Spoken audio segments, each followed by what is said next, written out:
열왕기하 25장 1절에서 17절까지 우리 한 목소리로 함께 봉독하겠습니다.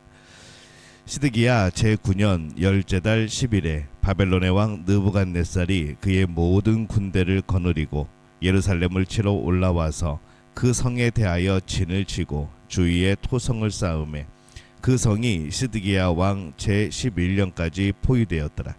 그 해 넷째 달 9일에 성중에 기근이 심하여 그 땅 백성의 양식이 떨어졌더라. 그 성벽이 파괴됨에 모든 군사가 밤중에 두 성벽 사이 왕의 동산 견문 길로 도망하여 갈대아인들이 그 성읍을 에워쌌으므로 그가 아라바 길로 가더니 갈대아 군대가 그 왕을 뒤쫓아가서 여리고 평지에서 그를 따라잡음에 왕의 모든 군대가 그를 떠나 흩어진지라.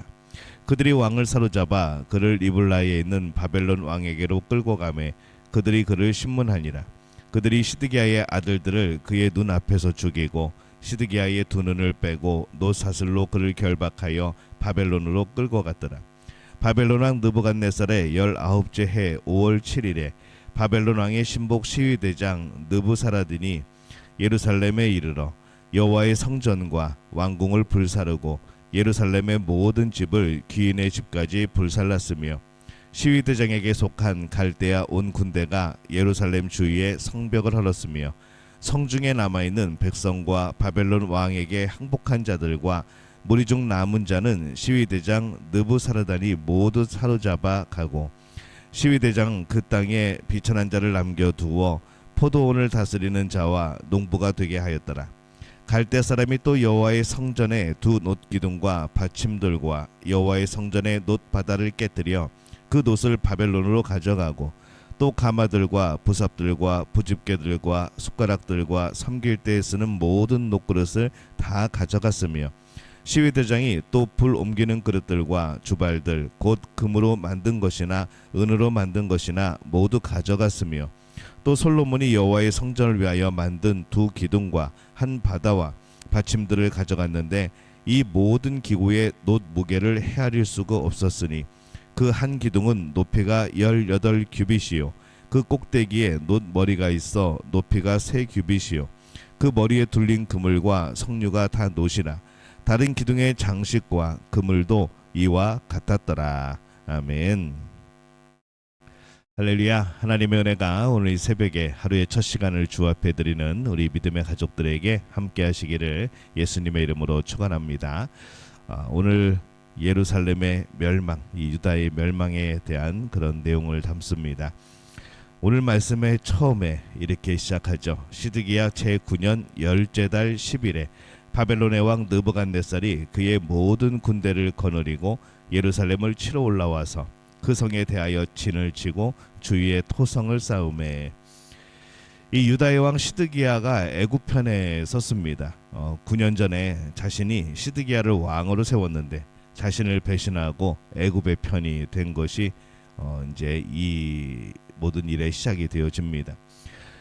애굽으로 편을 들다 보니까 바벨론이 이제 응징을 하게 되어진 것이죠.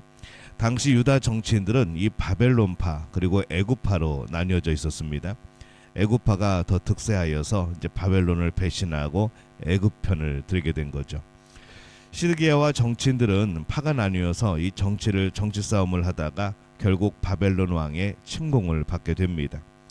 사실 그때 그들이 해야 되는 일은 무언가? 바로 하나님 앞에서 신앙의 개혁입니다. 시드기야에게 주어진 마지막 11년 그렇게 낭비하지 말았어야 하는 것이죠. 그들이 하나님 앞에서 어떤 신앙인이 되는가가 더 중요했습니다. 그래야 나라가 바뀌었을 겁니다. 정치인들이 지키려고 하였던 권력이 무너집니다. 1년 6개월을 버티다가 결국 예루살렘은 무너집니다. 9절에 보면은 여호와의 성전과 왕궁을 불사르고 예루살렘의 모든 집을 귀인의 집까지 불살랐으며 이렇게 기록을 합니다. 이 바벨론은 11년 전 유다가 항복하였을 때 주로 사람들만 포로로 잡아갔죠. 그러나 이번에는 예루살렘의 모든 것들을 파괴하고 불태웁니다. 한순간에 모든 것이 무너집니다. 그렇게 무너진 유다는 이후에 이 하스모니안 왕조가 세워지기까지 440년간 나라가 없는 그런 처지가 되어집니다.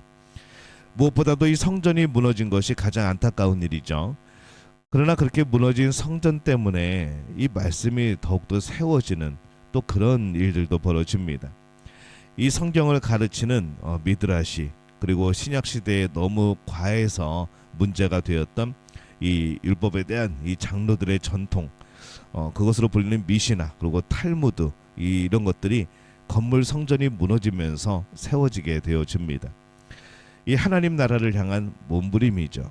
그리고 그것이 강하게 역사하고 사람들의 마음속에 새겨지게 되는 또 그런 계기가 되어집니다. 유다의 마지막 왕 시드기야는 이 예레미야라는 탁월한 선지자가 활동하던 시대입니다. 그럼에도 불구하고 그는 예레미야를 통한 하나님의 말씀을 듣지 않죠. 시드기야가 예레미야의 말을 듣지 않은 이유가 뭘까 생각해 보면은 이 결국 자신의 탐욕과 이기주의 때문인 겁니다. 불신앙 때문인 거죠. 성벽이 파괴되면서 모든 군사가 밤중에 이 두 성벽 사이 왕의 동산 견문길로 도망을 합니다. 성벽이 뚫려서 이제 함락 위기에 직면하게 되어서 이 시드기야는 병사들을 이끌고 도망가는 겁니다. 그냥 그가 도망가면은 이 성에 남은 사람들은 어떡합니까? 그의 도망이 성공한다 하여도 이 성에 남은 사람들과 유다의 다른 지역에 있는 사람들이 모두 죽임을 당할 것이죠. 그가 군사를 이끌고 도망가는 것은 참 무책임한 그런 모습이기도 합니다.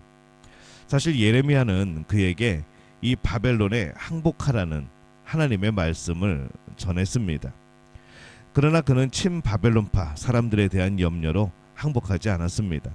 그의 정치적 판단이 옳은지 그른지 그거는 모르겠지만은, 그러나 하나님의 말씀이 있었으면 거기에 순종해야 하는 것이죠. 그러나 그는 이 정치적 판단, 그리고 자신의 이익이 더 중요했습니다. 마지막까지 자기 자신만을 위해서 행동하는 이 그의 모습을 보게 되어집니다. 그렇게 백성을 두고 도망쳤던 이 시드기야는 어떻게 되었는가? 성경 말씀에 보면은 아들들을 그의 눈앞에서 죽이고 시드기야의 두 눈을 빼고 바벨론으로 끌고 갔더라, 이렇게 기록을 합니다.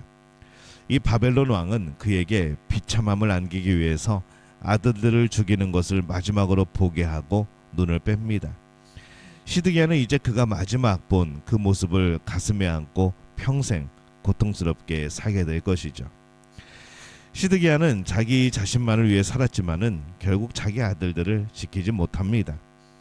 자기 자신의 눈을 지키지 못했고 자기 자신의 목숨을 지키지 못했습니다.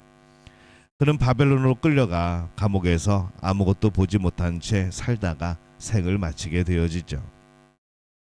이 시드기야만이 아닙니다. 자기 자신을 위해서 사는 사람들을 보면은 그들은 혹 이 땅에서는 평생 잘 먹고 잘 살 수 있겠지만은, 그러나 죽음에 이르는 자기 자신을 지킬 수는 없는 것이죠. 그리고 영원한 삶에서는 결코 더욱더 자기 자신을 지킬 수 없을 겁니다. 영원한 삶은 어떻게 살게 되어지는가? 말씀에 따라 심판받고 더욱더 이 멸망의 길을 가는, 이 말씀대로 살지 못하는 그 삶은 결국 그 삶을 가게 되어지는 것이죠. 유다와의 전쟁에서 승자가 약탈을 합니다. 성전을 위하여 만든 두 기둥과 한 바다와 받침들을 가져갔는데 라고 기록을 합니다. 이 성전의 기둥과 도구는 모두 성스러운 것이죠. 그러나 이 바벨론의 장군은 그러한 것들을 단순히 금이나 은이나 노을 얻기 위한 그런 의도로 그냥 가져갑니다. 바벨론의 군대는 승자였습니다. 그러나 그들이 하는 일은 모두 하나님 앞에 큰 죄악이 되어집니다. 철저히 세속나라의 관점에서 자신들의 이익을 채우기 위한 그런 일들로 성전을 약탈을 한 것이죠. 그러나 그것은 자신들의 인생을 약탈하는 것보다 하나님 앞에 더 큰 죄였습니다. 전쟁에서 패한 유다는 하나님 나라를 보지 못하고 세속과 탐욕에 빠져 심판을 받았습니다. 근데 이 전쟁에서 승리한 바벨론 또한 그들이 선해서 그들이 하나님의 어떤 특별한 백성이라 쓰임받은 것이 아니라 그들 또한 하나님 나라를 보지 못하고 또 이 유다를 위한 하나님의 도구로 쓰여졌을 뿐인 것이죠. 하나님 나라를 보지 못하고 하나님의 살아계심을 인식하지 못하고 이 성전을 함부로 약탈한 겁니다. 패자나 승자나 사실 모두 다 하나님의 심판의 대상인 것이죠. 정말 중요한 것은 하나님을 보는 겁니다. 하나님의 나라를 보는 겁니다. 심판을 받고 있어도 하나님 나라를 보면 그 안에 소망이 있습니다. 심판을 하는 도구로 사용되고 있어도 하나님 나라를 보지 못하면 그 안에 심판이 있고 절망이 있는 것이죠.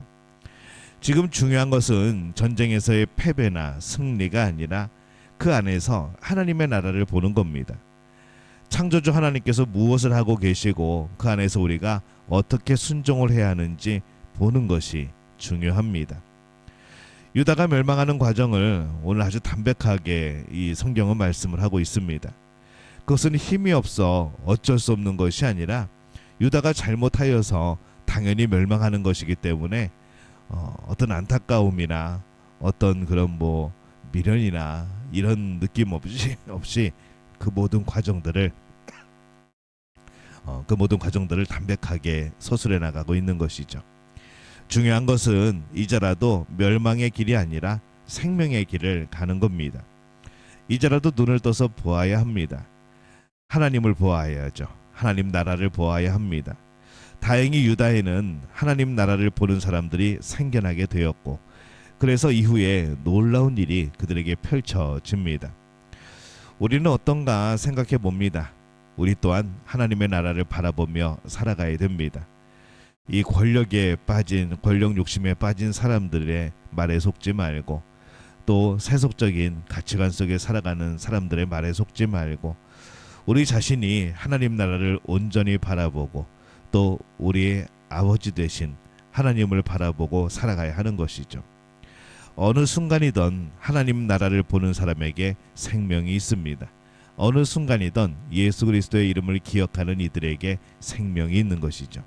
오늘 우리 믿음의 가족들은 하나님 나라를 바라보며 예수 그리스도 안에 생명이 있음을 믿으며 그렇게 복된 길로 또 생명의 길로 걸어가는 우리 믿음 가족의 그런 모습이 되어지시기를 예수님의 이름으로 축원합니다. 기도하겠습니다. 하나님, 은혜와 사랑에 감사를 드립니다. 어떤 상황이든 어떤 순간이든 하나님의 나라를 보게 도와주옵소서. 오직 예수 그리스도 그분을 바라보는 우리의 삶이 되게 도와주옵소서. 그리고 그 안에서 생명을 얻는 우리 모두가 되어지게 역사하여 주옵소서. 예수님의 이름으로 기도합니다. 아멘.